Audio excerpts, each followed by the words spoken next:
বাংলাকে বলা হয় সব থেকে মিষ্টি ভাষা।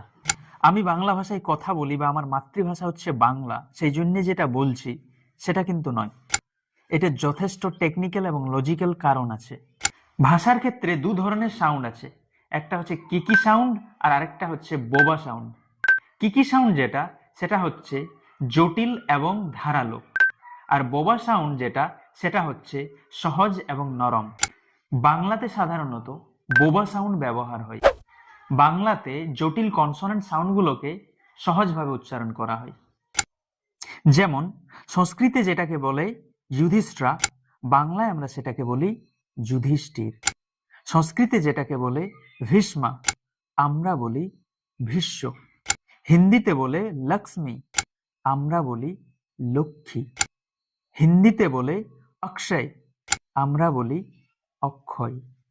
বাংলাতে আবার হার্স ভাওয়াল সাউন্ডগুলোকে সফট ভাবে উচ্চারণ করা হয়।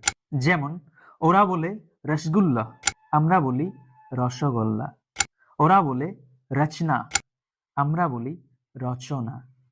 ওরা বলে প্রতিভা, আমরা বলি প্রতিভা।